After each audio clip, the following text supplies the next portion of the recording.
M Q M की क़यादत की तब्दीली का गेम एक दफ़ा फिर ऑन हो गया है। हॉट सीट पर कौन बैठेगा और कौन बनेगा करोड़पति, या कौन बनेगा अब एम क्यू एम का पति। बिसात पर नए मोहरों को आगे बढ़ाने का काम भी शुरू हो गया है। बस उलझन एक ही है कि कोलैप्स सिस्टम को ओवरलैप करने की किसी कोशिश में अगर सिंध के शहरी इलाकों, ख़ास तौर पर कराची में ताकत का तवाज़ुन बरकरार ना रहा तो कहीं गेम उलट ना जाए। गेम उलटने से बचाने के लिए प्लान बी पर भी काम जारी है। 2 अगस्त को बहादुराबाद में एम क्यू एम के मरकज़ पर जो कुछ हुआ, इसके बाद एक अहम रहनुमा को घर बिठा दिया गया है, जबकि खालिद मकबूल सिद्दीकी इस्लामाबाद यात्रा पर निकल गए हैं। सबको मिलकर साथ चलने की हिदायत पर खामोशी तो इख्तियार कर ली गई, लेकिन मुश्तरका प्रेस कॉन्फ्रेंस पर माजरत कर ली गई। ये सब और ये भी कि एम क्यू एम के कारकुनों की गिरफ्तारियां किस सिलसिले की कड़ी हैं, मैं आपको बताऊंगा। लेकिन इससे पहले अगर आपको मेरा काम पसंद है और आपने अब तक मेरे चैनल को सब्सक्राइब नहीं किया है तो प्लीज़ मेरे चैनल को सब्सक्राइब कीजिए, वीडियोस को लाइक और शेयर कीजिए और कमेंट सेक्शन में जाकर कमेंट करना ना भूलिएगा। तो जनाब, एम क्यू एम जो कभी पाकिस्तान की तीसरी बड़ी सियासी ताकत हुआ करती थी और उसकी असल शोहरत उसका नज़्म ज़ब्त थी, आज पाकिस्तान की सबसे कमज़ोर जमात बन चुकी है। एक ऐसी जमात जिसमें ग्रुपिंग इस हद तक है कि अब बात असलहे के आज़ादाना इस्तेमाल तक पहुंच गई और शहर का माजी फिर ना लौट आए, इस फिक्र ने उन ऐवानों को भी हिला दिया है जो इस शहर के असल करता धरता हैं और एम क्यू एम की इस मौजूदा हालत के किसी हद तक ज़िम्मेदार भी। अगर एम क्यू एम की तारीख़ उठाकर देखी जाए तो लगता है कि अगस्त का महीना एम क्यू एम पर काफ़ी भारी रहा है। 22 अगस्त 2016 को लंदन से अल्ताफ़ हुसैन की मुतनाज़ तकरीर ने एम क्यू एम को टुकड़ों में तकसीम कर दिया और तकसीम दर तकसीम से गुजरती एम क्यू एम में 10 साल बाद 2 अगस्त 2026 को एक वाज़ेह दरार पड़ी गई। कहने को ये दरार पहले दिन यानी जनवरी 2023 से ही नुमायां थी, जब पीएसपी को ख़त्म करके एम क्यू एम में ज़म किया गया और ताकतवर हलकों के इस हुक्म पर सर तस्लीम खम कर लिया गया। हालांकि ये उन नारों के यकसर बरक्स था जो इस इंजमाम से पहले लगाए गए थे। इन 3 सालों में एम क्यू एम का वो हाल हुआ है कि ये सियासी जमात एक मजाक बनकर रह गई है। जिस जमात के नज़्म ज़ब्त के सब गवाह और मोतरफ थे, वहाँ सब कुछ नज़र आने लगा है अलावा नज़्म ज़ब्त। और 2 अगस्त 2026 को रही सही एम क्यू एम वाकई दफन हो गई। और ये वही 2 अगस्त है जब 1995 में एम क्यू एम बल्दिया टाउन के कारकुन फारूक दादा को एक मुबैना पुलिस मुकाबले में कत्ल किया गया। इसी तरह 22 अगस्त से भी एम क्यू एम की कोई अच्छी यादें नहीं हैं। 2016 में तो जो हुआ सो हुआ। 1990 में 22 अगस्त को एम क्यू एम के कैंपों पर फायरिंग के नतीजे में एम क्यू एम के 27 कारकुन मारे गए थे और 55 जख्मी हुए थे। इसी अगस्त में 26 अगस्त 1998 को एम क्यू एम ने नवाज शरीफ की हुकूमत से अलहदगी इख्तियार कर ली थी। लेकिन ये भी अहम है कि एम क्यू एम ने पहली बार अपनी अवामी ताकत का इजहार भी अगस्त के ही महीने में किया था। 8 अगस्त 1986 को नश्ता पार्क में एक जलसा करके। मैं भी कहाँ एम क्यू एम की तारीख़ में उलझ गया। तारीख़ तो माजी होती है, हाल की बात करते हैं। तो जनाब, बकौल अनीस एडवोकेट के हर प्रोजेक्ट की उम्र 10 साल होती है और एम क्यू एम की मौजूदा क़यादत के भी 10 साल पूरे हो चुके हैं। तो इत्तलात ये हैं कि तब्दीलियों का मौसम करीब आ गया है। ओहदे की जंग में उलझे रहनुमा चूँकि एम क्यू एम को जोड़ने के उस मकसद की राह में बुरी तरह हाइल हो चुके हैं जिसके लिए उन्हें एक प्लेटफॉर्म पर लाया गया था। इसलिए क़यादत की एक दफ़ा फिर तब्दीली का सोचा जा रहा है। सोच ये है कि मौजूदा क़यादत गुज़रे 10 सालों में एक तरफ तवक्कुआत पर पूरी नहीं उतर सकी और दूसरी तरफ उसकी कमज़ोरियों की वजह से सूबे में पाकिस्तान पीपल्स पार्टी इस हद तक मजबूत हुई है कि वो अब कभी कभी इस्टेब्लिशमेंट को भी आंखें दिखाने लग जाती है। जबकि कराची की मजमूई ख़राब सूरत हाल की वजह से आम आदमी में ये एहसास भी बढ़ा है कि कराची का ये हाल कमज़ोर एम क्यू एम की वजह से हुआ है और एम क्यू एम कमज़ोर हुई नहीं बल्कि की गई है और इसका बोझ भी ताकतवर हलकों के कांधों पर डाला जाता है। इस सारी सूरत हाल में بیڈ گورننس سے نکل کے گڈ گورننس کی طرف جانے والے راستے پر پہلا قدم تو سابق جیال محسن نقوی سے رکھوا دیا گیا ہے، لیکن اس راہ پر آنے والی مشکلات، خاص طور پر سندھ میں ممکنہ رد عمل کے لیے ایم کیو ایم کو مضبوط کرنا بھی ضروری سمجھا جا رہا ہے، اور موجودہ قیادت سے مایوس طاقتور حلقوں نے نئی قیادت تیار کرنا شروع کر دی ہے۔ ذرائع کا بتانا ہے کہ آنے والے دنوں میں چیئرمین شپ کے دونوں امیدوار اس کھیل سے باہر ہو جائیں گے اور انٹرا پارٹی الیکشن کے بغیر ہی نئی قیادت سامنے آ جائے گی، جس کی تقریباً اجازت مل چکی ہے۔ اس ضمن میں ایک ایسے رہنما کے سر پر ہما بیٹھتا نظر آ رہا ہے جو کبھی ایم کیو ایم چھوڑ کر نہیں گئے، چاہے وہ اگست 2016 ہو یا جنوری 2023۔ کارکنوں میں انہیں مقبول کرنے کے لیے ان کی قابلیت کا پیمانہ یہی رکھا گیا ہے کہ انہوں نے جیلیں بھی دیکھی ہیں اور مقدمات کا سامنا بھی کیا ہے، اہم عہدوں پر رہے ہیں اور انتظامی صلاحیتیں بھی رکھتے ہیں۔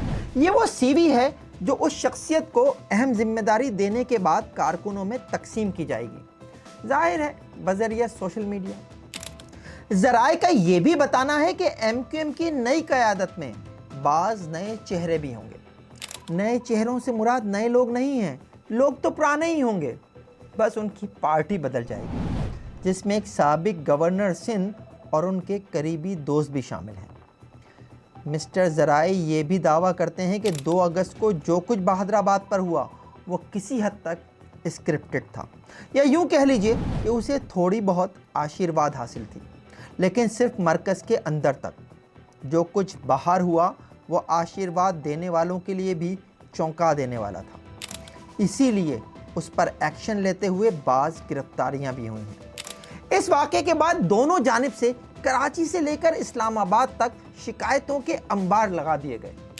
خالد مقبول صدیقی گروپ کو جو سب سے بڑی شکایت تھی وہ یہ تھی کہ ہمیں یہ یقین دلایا گیا تھا کہ کبھی اسلحے کا استعمال نہیں ہوگا، لیکن دفتر کے اندر بدتمیزی کے بعد باہر فائرنگ بھی کی گئی تاکہ خالد مقبول صدیقی گروپ سے جڑے کارکنوں میں خوف بیٹھ جائے۔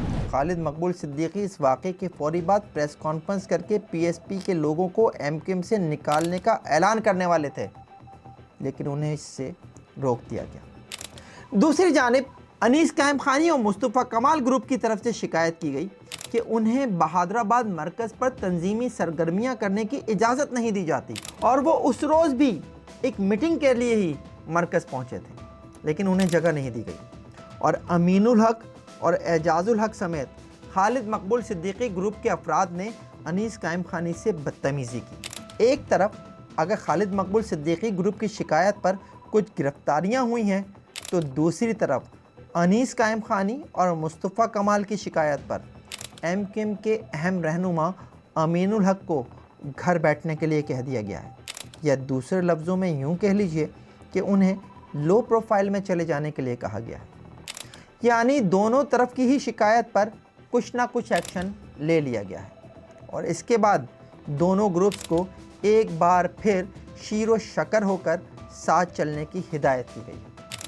ذرائع بتاتے ہیں کہ دونوں گروپس کو ایک مشترکہ پریس کانفرنس کے لیے بھی کہا گیا تھا، جس میں دونوں ہی جانب سے واقعے کو غلط فہمی کا نتیجہ قرار دیا جانا تھا، لیکن خالد مقبول صدیقی کی جانب سے فی الحال اس سے معذرت کر لی گئی۔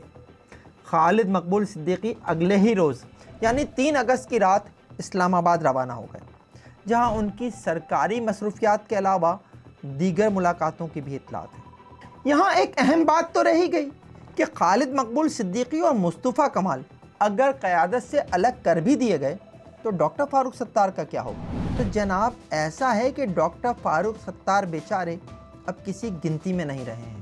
ہاں، کامران ٹیسوری ضرور ان کی تسبیح پر ہیں، لیکن انہیں بالکل مائنس نہیں کیا جائے گا، اور ذرائع کے مطابق ان کے نام پر نئی قیادت کے لیے جس شخص کا چناؤ کیا گیا ہے اسے بھی کوئی خاص اعتراض نہیں ہے۔ ایم کیو ایم کی نئی قیادت کے چناؤ میں اس بات کا بھی خیال رکھا گیا ہے کہ نئے صوبوں یا انتظامی یونٹس کی موو پر سندھ میں ممکنہ احتجاجی رد عمل سے نمٹنے کی صلاحیت بھی اس قیادت میں ہونی چاہیے، اور اس مقصد کے لیے ایک اور شخصیت کو بھی سامنے لایا جا سکتا ہے جو ایم کیو ایم کے تنظیمی سیٹ اپ کو چلانے کی اہلیت رکھتی ہے۔ یہ شخصیت बल्दिया फैक्ट्री केस के फैसले के बाद ही सामने आ जाती, लेकिन पाकिस्तान पीपल्स पार्टी की सिंध हुकूमत की जानिब से बल्दिया फैक्ट्री केस में सुप्रीम कोर्ट के फैसले के खिलाफ नज़र-ए-सानी की अपील की वजह से उसे रोक दिया गया। यकीनन आप समझ ही गए होंगे मैं हमाद सिद्दीकी की बात कर रहा हूँ। खैर, अब वापस 2 अगस्त पर आते हैं। 2 अगस्त को जो कुछ बहादुराबाद में हुआ उससे MQM के वो सीनियर कारकुन सबसे ज़्यादा बददिल हुए हैं जो रहनुमाओं के आपस के इख्तिलाफात और शदीद मुश्किलात के बावजूद MQM के साथ जुड़े हुए थे और तंजीमी कामों में लगे रहते थे। ऐसे कारकुनों की अक्सरियत का ताल्लुक खालिद मकबूल सिद्दीकी ग्रुप से है और वो शराफत से सियासत पर यकीन रखते हैं। लेकिन जो कुछ 2 अगस्त को हुआ और उसके बाद भी ज़िम्मेदारों के ख़िलाफ़ तंजीमी सतह पर कोई कार्रवाई ना होती देखकर ऐसे कारकुन दिल बर्दाश्ता हैं और उनकी अक्सरियत ने अब घर ही बैठ जाने का फ़ैसला कर लिया है, जबकि इनमें से ही कुछ हैं जो महाजिर कास्ट से जुड़े रहना चाहते हैं। वो आफाक अहमद की महाजिर कौमी मूवमेंट को ज्वाइन करने का सोच रहे हैं। इस सारी सूरत हाल का एक पहलू और भी है और वह है बेनिफिशरी का, कि 2 अगस्त को जो कुछ हुआ इसका फ़ायदा किसे हुआ। तो इसके 2 बेनिफिशरी हैं। नंबर 1, पाकिस्तान पीपल्स पार्टी, जो अब तंजिया ये कहती नज़र आ रही है कि जो अपने आपस के झगड़ों को नहीं निपटा सकते और आपस में ही दस्तगिरेबां हैं वो सिंध को तकसीम करेंगे। यानी नए सूबों या नए इंतज़ामी यूनिट्स की मूव को लेकर जिस जमात ने आगे बढ़ना था उस पर ही सवालिया निशान लग गया है और ये पाकिस्तान पीपल्स पार्टी की एक और कामयाबी है। और दूसरी बेनिफिशरी है MQM लंदन। 10 साल बाद भी MQM लंदन ये कहने में हक बजानिब है कि MQM जिसकी थी उससे लेकर जिन्हें दी गई वो इसे चलाने के अहल नहीं हैं, इसलिए उसके असल मालिक को अब सियासत की इजाज़त मिलनी चाहिए। और इसमें अहम बात यह है कि नए सूबों या इंतज़ामी यूनिट्स की मूव को भी अल्ताफ़ हुसैन की जानिब से भी सराहा गया है। अल्ताफ़ हुसैन ने इसे दुरुस्त मुतालबा करार दिया है और कहा है कि मुल्क में जितने ज़्यादा सूबे और इंतज़ामी यूनिट्स होंगे इससे इख्तियारात की निचली सतह पर मुंतकली आसान होगी और अवामी मसाइल हल करने में मदद मिलेगी।